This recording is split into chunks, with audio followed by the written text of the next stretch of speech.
Do you know what it's like to be born starving, to come into the world with your insides hollow, your throat aching for the taste of something warm, something screaming? We are born drowning. We are not alive the way humans are. We are something else, something caught between death and the deep. Our flesh is soft and peeling like wet paper, our bones thin but unbreakable, and our hearts beat only when we feed. I am what your stories call the Little Mermaid. But if you saw me, truly saw me, you would cut out your own eyes before you dared call me beautiful. The ocean is silent tonight, which means she is awake. Far below the surface, Ursula coils. Not a quirky sea witch, not a creature with laughter in her belly, but the kraken, all slick, pulsating tentacles, her hide pocked with wounds that never heal, black blood seeping like tar into the water. Her body is stitched together by hooks of rusted coral, and her mouth is a perfect ring of jagged, grinding teeth. She waits for us to bring the ship closer. We are her daughters, her carrion feeders. We take the souls, she takes the corpses. And tonight, the current brings a new scent. Fresh fear. Warm blood still trapped inside soft human skin. We follow in silence. The ship cuts through the water like prey, unaware of the predator beneath. I can hear their heartbeats, muffled thumps like drums pounding through the hull. The sound drives me mad. One sailor leans over the railing, spitting into the waves. I float just beneath, my hair drifting like black tendrils around me. I open my mouth just wide enough for him to see my teeth. Glass shards, stained with old flesh, glinting in the moonlight. His breath catches, he blinks, and I am gone. I like them to wonder if they saw me. That night I sing, not the sweet song your fairy tales whisper of, but a horrid broken sound like metal dragging across bone. My sisters join in, our voices weaving together into a low wail that seeps into their dreams. They do not sleep well. I can hear them tossing, muttering. One cries out in his sleep, "It's working." On the second day they start seeing things. We make sure of it. We drag our nails across the hull, slowly. A scraping that feels too deliberate to be the sea. A sound like a coffin lid being pried open. When they look over the edge, we're there. Not fully, just flashes of our faces in the black water. Eyes that don't blink. Smiles that stretch too wide. That night, I take the form of someone's dead wife. I float just beneath the waves, my pale arms reaching, my hair coiling like seaweed, my voice whispering his name. He leans forward, his lips trembling. He almost jumps, almost. Later, I hear him crying on deck, whispering that he saw her. The others mock him. They always mock the first one. But by the time they realize he was right, it's too late. This is the day we draw blood. We are close enough now that we can taste them. The ship creaks under our weight as we circle below. The waves are quiet, too quiet. The sailors feel it, the wrongness. One man leans over, muttering a prayer. I rise slowly just beneath him. When he peers down, he sees a woman's face, soft and beautiful. My lips move as if whispering to him. He leans closer, closer. Then I show him what I am. My jaw unhinges with a wet snap. Rows of broken, jagged teeth gleam, and my tongue, long and pale, lashes out. I grab his face with claws and drag him over the side before he screams. Beneath the water, I savor him. I start with the tongue. I tear it free with my teeth, swallowing it whole so that I can taste his last scream trapped in my throat. His blood spills into the water, thick and dark, curling around me like ribbons. Then I dig my claws into his chest, crack his ribs with a single twist, and pull out his heart while it's still beating. When I resurface, his body is gone. The others think he fell. They always do. But deep down, they're starting to feel the terror. By the fourth day, they're mine. The sailors don't sleep. They're shaking, muttering prayers to gods who don't come here. The captain has gone pale, eyes wild.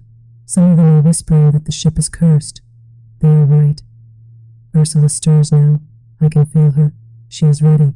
Her tentacles stretch like mountains beneath us, curling around the ocean floor, waiting to rise. Tonight, I'll take my time. I'll haunt them until their minds snap. My sisters will claw at the sides of the ship, laughing with broken throats, their faces flickering between beautiful illusions and our true selves. Rotting fish flesh, enormous sockets, black bile dripping from their teeth. I rise to the surface, letting the moonlight hit me. One sailor sees me, just my face, my lips curling into a slow, unnatural smile. He can't move. He's caught. I let him see my skin peeling, the veins beneath writhing like wounds.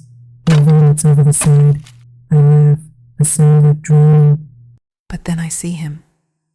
The black-haired man. The one with blue eyes is sharp enough to cut through the dark.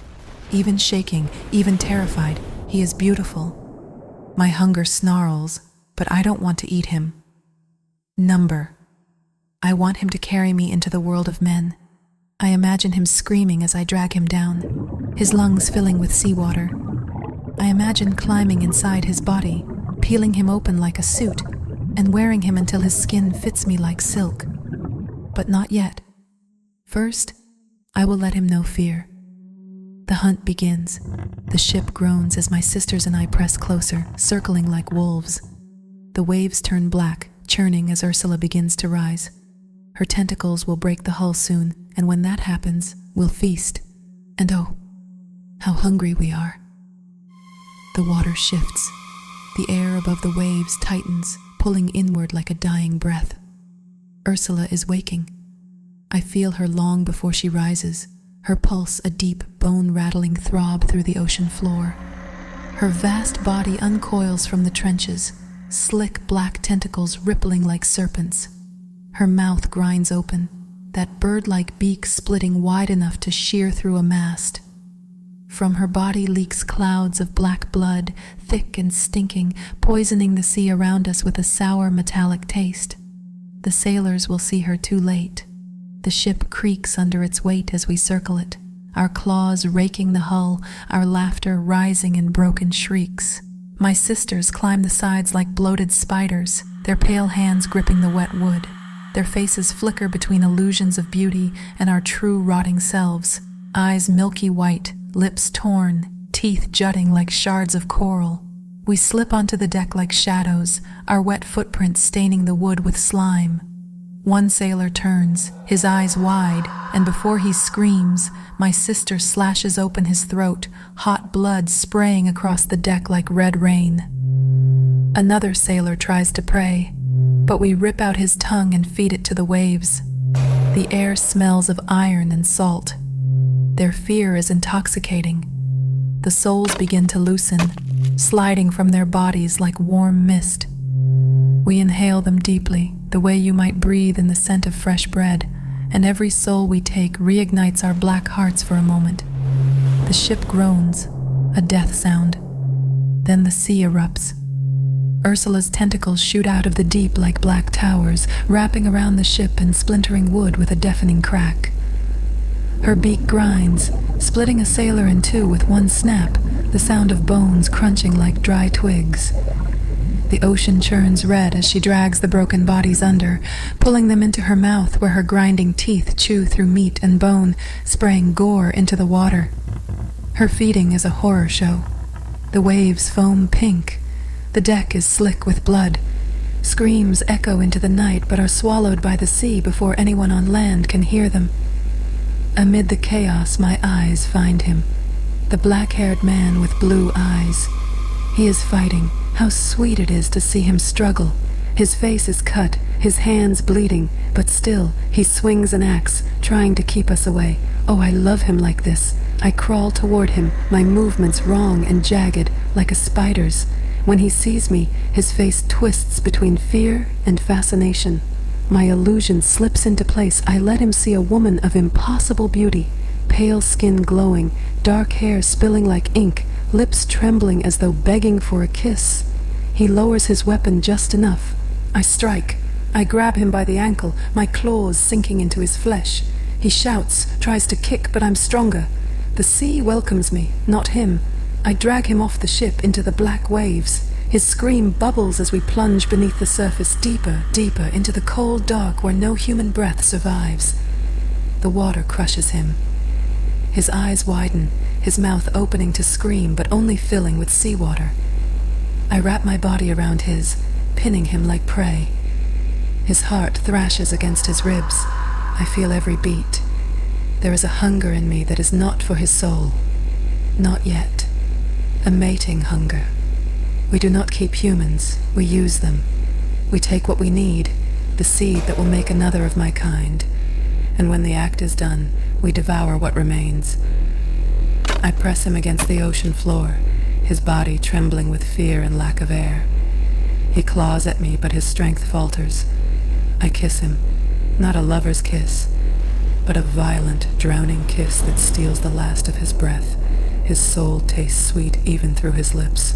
I will take him, I will make him mine, and then I will consume him piece by piece, soul first, flesh second. Above us, the sea is red with blood. Ursula feasts on the last of the crew, her tentacles crushing bodies into pulp, her black ichor staining the horizon. The ship sinks, groaning like a dying animal. My sisters gorge on the souls, their mouths open wide, their bodies glowing faintly as they drink in death.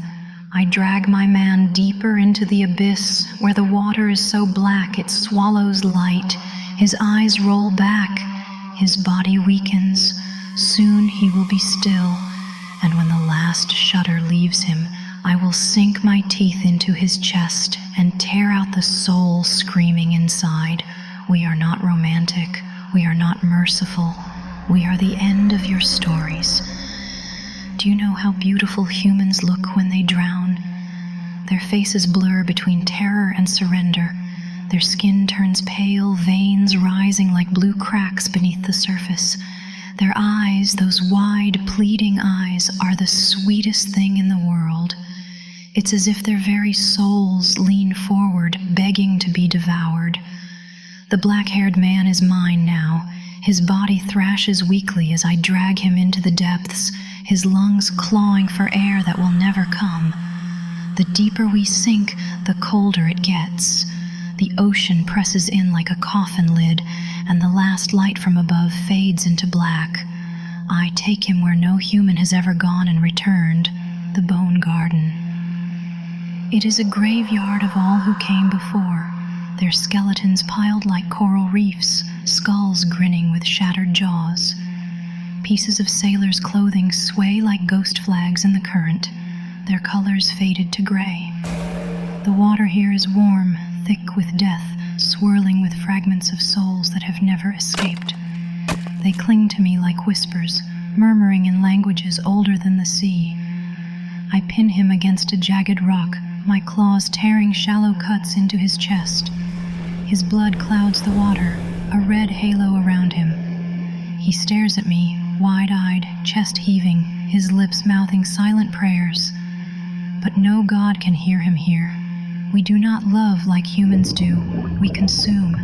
Our mating is violence, a ritual where we take life as we give our kind the means to survive. I lean close, my face inches from his. My illusion melts away. He sees me as I truly am, rotting skin peeling from my cheeks, hollow eyes gleaming with a pale, corpse-like light, teeth jagged and blackened from centuries of flesh. He tries to scream, but only a strangled bubble escapes his lips. I kiss him anyway. My mouth presses against his, forcing the last air from his lungs. His taste is salt and blood, fear and heat. He kicks, his nails scratching my skin, but I hold him tighter. The hunger inside me rises like fire. I bite his lower lip, splitting it, and drink his blood as if it were wine. As his body weakens, I begin. I climb over him, straddling his hips, holding him still. My hands dig into his shoulders, my claws piercing skin. His body shakes under me, not in desire but in terror. He knows what I am. He knows I will take everything. Our mating is less a union and more a feeding frenzy disguised as desire. I draw from him his heat, his life, his very soul. I feel the energy pulse from his chest to mine, a warmth that burns through my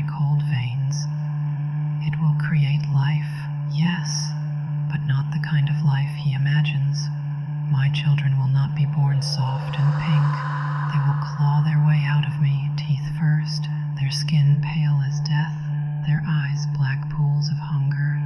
They will inherit his voice, his screams, his human heart, which I will rip out before dawn. When the act is done, I hold him still against me, his chest rising shallowly. His face is pale, his lips blue, his eyes flutter opens for just a moment, as if asking me why. Because I must, I whisper, my voice low and rasping, and because you are mine. Then I sink my teeth into his chest. The skin splits like thin cloth, warm blood gushing into my mouth. I rip the bone apart with my claws, cracking through ribs until I feel the hot, quivering heart beneath. I take it, pull it free while it still beats, and sink my teeth into it. His soul screams. I feel it tearing from him, writhing like smoke, curling into my throat as I swallow. When it's over, his body is nothing but a hollow shell. I let it sink among the bones. When I rise, the ocean is stained with blood. Ursula is finishing the last of the ship, her beak grinding wood and flesh together into paste. My sisters dance in the waves, bloated and full, their bellies glowing faintly with stolen souls. The black-haired man is gone, but his essence lingers inside me, fueling the spawn that now grows beneath my ribs. Soon I will vomit them out into the current, screaming sharp-toothed things that will one day feed as I do. The ocean is still, too still, a silence heavy enough to crush the ribs of anything alive. I float in the black water, my belly tight, churning with the spawn of the black-haired man. His soul writhes inside me, torn into fragments and shared between my unborn young. I feel them gnawing already, their sharp teeth biting from within, impatient, eager for the taste of flesh. I am both mother and grave. We do not birth like humans, we tear. My stomach twists violently, and I scream, a sound that makes the water shudder. Black bile and blood burst from my mouth as the first of them rips free. My body splits and knits itself back together as I convulse, each contraction bringing forth another pale, slick monster. They are not babies. They are teeth with claws. Their mouths open before their eyes do, sharp needle-like fangs snapping hungrily. The water turns red as they bite and claw at one another, tasting blood before they've taken their first full breath. Their cries are like shattered glass and drowned screams mixed. I release 5 of them, 5 hungry little demons, each with a fragment of their father's soul burning in their hollow eyes. Their first meal must be flesh. That is the law of what we are. I drag the remains of the black-haired man from the bone garden. What is left of him is ragged meat and shattered ribs, his face pale and torn. My children swarm him, tearing strips of flesh with their needle teeth, their cries turning into low, gurgling purrs as they feast. One of them bites too slowly, and the others rip it apart, devouring their sibling as easily as they devoured their father. This is how the strong are made. The weak die in the first feeding. By the time they are done, only 3 remain. Their bellies are distended, glowing faintly with stolen life. Above, Ursula is not finished. Another ship has wandered too close, and her tentacles rise like dark gods, snapping the mast in half with one bone-crushing squeeze. The screams are distant, muffled through the heavy water, but I feel every vibration as if the ocean itself sings with their terror. She crushes bodies into pulp and sucks the blood from the wreckage, her massive beak chewing wood and bone alike. Her eyes, cold, white, unblinking, flash as she swallows, and the water around her blooms red. When she is done, she dives again, her tentacles retreating like shadows back into the deep trenches. The sea is nothing but wreckage and blood now, the air above the waves painted with smoke from the burning remains of the ship. No one survives. I hold my surviving spawn close. Their small, pale faces press against my chest, but their eyes are not innocent. They are soulless pits of hunger,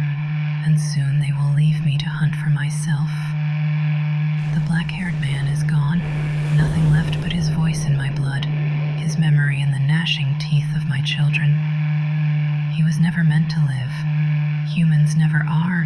They are only here to feed us, to make us stronger, to remind us that love is a myth invented by prey to make dying easier.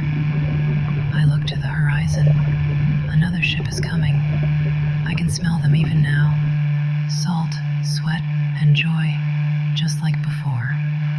I smile, my teeth jagged and dripping. We are not your princesses. We are the monsters you feared as a child. We are the dark under the waves, and we are always waiting. You've reached the depths, but the ocean never lets go. If her voice is still in your head, you're already drowning. Like, subscribe, hit that bell before she finds your ship. Welcome to Vale of Dark Whispers. The end.